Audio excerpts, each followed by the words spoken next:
Hello everybody, we've got a ton of mods to get through, so let's not waste any time. First up is the Darker Grand campaign by Kelster. Now those of you who are familiar with Kelster's work are not going to be surprised here. Essentially what this mod does is it changes the lighting variables on the map and the fog to create a more gritty and realistic look to the map overall.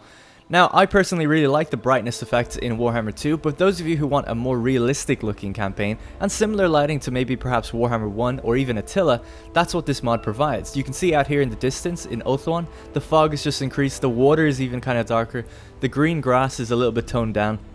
Everything is just made a little bit darker and a little bit grittier. Out down here in Sudenland or in the Southlands, we can see a huge amount of fog in the distance, and this gives it a really nice effect to the desert, a kind of a kicked up sand effect to the distance, and it makes the smoke and everything just look fantastic. My favorite area of change is in Naggaroth. Essentially what this does is it actually tones down the amount of fog that was in Naggaroth and clears it up and gives it a kind of a purplish hue, which kind of is reminiscent of the Dark Elves in general. It's my favorite area to look at. The next mod we have is Darker Sea by Attila, which, as you can probably guess, darkens the sea. Essentially what it does is it makes it a deeper, richer royal blue, and it works fantastic with Kelster's mod as well. When you combine the two, you just get this overall darker campaign experience.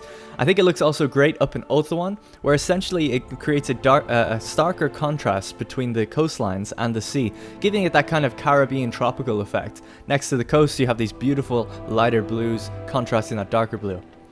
In the northern wastes of Naggaroth, it doesn't seem to have as much of a dramatic change up here, as the coastline's contrast isn't as strong. However, it does contrast the ice in the water quite nicely, and again, just makes it darker. Next up, we have the all-in-one UI by White Brother. Now, essentially what this mod does is kind of hard to see in this contrast, but on the right side we have a darker blue because I'm playing as the High Elves, and a lighter blue from the vanilla game. There's also the improved experience icons from Nits, which are the little skull icons instead of the chevrons that we're used to. So basically what this mod is doing is it'll change your UI based on what faction you play. For High Elves it's a darker blue, for Lizardmen for instance it's actually orange and things like that. You can also notice down at the very bottom, the kind of like eagles and birds, they're actually lit up instead of just that stone grey slab. So I think it looks really cool. Next we have the building progression icons by Spartan 6. Now on the vanilla side, on the left side, you'll see the icons are the same whether it's on tier 3, 4 or 5. However, on the right side, as the tier progresses, the icons get more and more detailed. I think it's a really nice subtle effect that many of you are probably used to, as he had a mod for Total War Warhammer 1. So yeah, essentially it just shakes up the variants a little bit, and it kind of gives you that natural progression flow. So once you have a little look at it, you can go, oh, my little port doesn't have its chains and stuff. It's a very simplified icon, meaning it's a simple port. Next up we have the all-in-one Tabletop Banners by Mad Marks. It actually does take effect on the campaign as well as battle, and essentially changes the faction icons to be representative of their tabletop counterparts. Usually they're more detailed icons, and I'd always want to stay true to the lore, so I think it's a much better fit for the game in general. Now speaking of flags, we have the Immersive Battle Banners by Den. Essentially what this does is it changes some of the icons to be reflective of tabletop, and it also just makes it more immersive by having, like in the Lizardmen here, you can see it's not that staunch royal blue, it's actually a darker cracked Lizardmen blue. I think it looks absolutely fantastic. We also have the Thicker Dusted Smoke by Railgun, which does exactly what it says on the tin. It makes a darker, more vibrant smoke, and especially noticeable in deserts. You can see it out in the distance here. And then we also have Varied Dinos by Creme de la Bear. This will essentially color your dinosaurs to kind of almost look like tabletop, figurines where you can color them differently. Some of the dinosaurs in the games are actually colored, but not all of them, and it actually creates a more varied pack. So if you have an army of 5 Stegodons, they're going to look all different, which is pretty nice. So the same is actually true for the Pterodons. You can see a good contrast here between the vanilla and the modded versions of the game. Essentially the vanilla versions are all that kind of green turquoisey color, whereas the modded version has green, red, blue and black, and it kind of is reflective of how people would play on tabletop. You'd want to color your Pterodons, have a bit of fun with it, and add a bit of color to the game. Next up is Varied Hydras by Creme de la Bear. This again is the same as Varied Dinos except for the Hydras. It'll essentially change that one static red color to have a few different variants. You've got orange, you've got kind of black, green, and again it just shakes up the different colors that they can have. It adds a bit more vibrance to the battlefield. When you get sent a doom stack of 10 Hydras in an army, they'll all look a little bit different, and that's kind of nice. Next up we have Dry Rain's High Elf Reskin.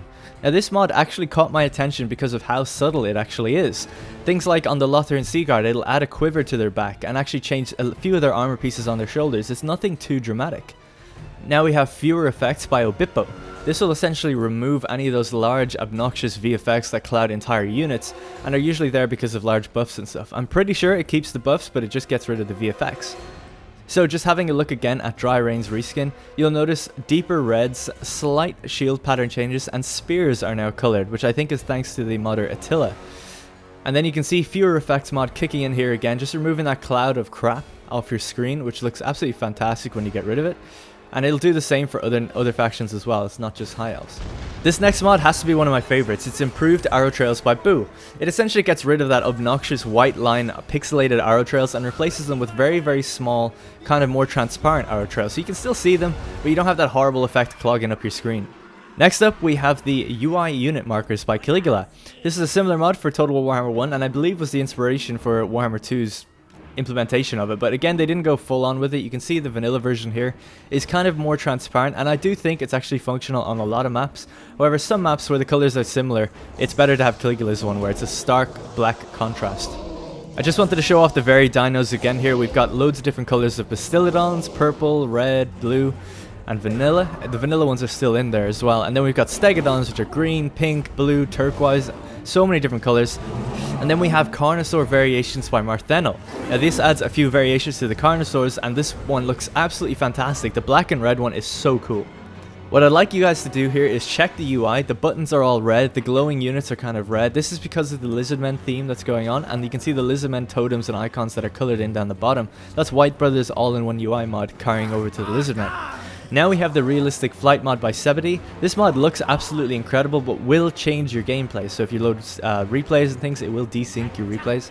It essentially increases the speed of all flying units to be incredibly fast, which gives them this nice sense of momentum as they do 180 turns. They do these lovely pitch and rolls. But however, it will affect your gameplay, so I'm not going to be including it in the collection that I'll be making, but I'll link it in the description below. Similar to that is Sebidee's unit resize mod. Now while I think this mod looks pretty good off in a distance, and when you're looking at units that aren't moving around, it does seem to desync animations, because when you make a Carnosaur bigger or smaller, it's not going to line up with its target as well. And you can actually see some really weird effects, like in the background, this unit just getting thrown upside down. I don't even know what's going on with it. So those will be linked to the side if you do want to have different sizes for all your different models, different height variations in a unit between the men. You can go and do that. So I've got one more mod to show you, which I think is actually quite a small one, but it actually kind of makes a big difference to me. At least in the main menu, when you see all the legendary lords' faces at the front, I don't think that looks too good. This essentially just replaces it with the faction selection icons, and that's what the mod is called by Mad Marks. So in summary, what these collection of mods actually aim to do is kind of make the game a little bit more realistic and a little bit closer to lore at the same time. It adds, you know, things like quivers to the different units that carry arrows. It adds a more realistic and grounded lighting system, faster flight, tabletop banners, things like that. So I hope you guys enjoy it. Let me know what you think in the comments below, and make sure you check the description if you want to go and get these mods for yourself. And also a big shout out to the modders that actually spend a lot of time crafting mods and trying to make the experience better for everybody. So that's going to be it for the video. Thank you guys very much for watching, and I'll see you in the next one.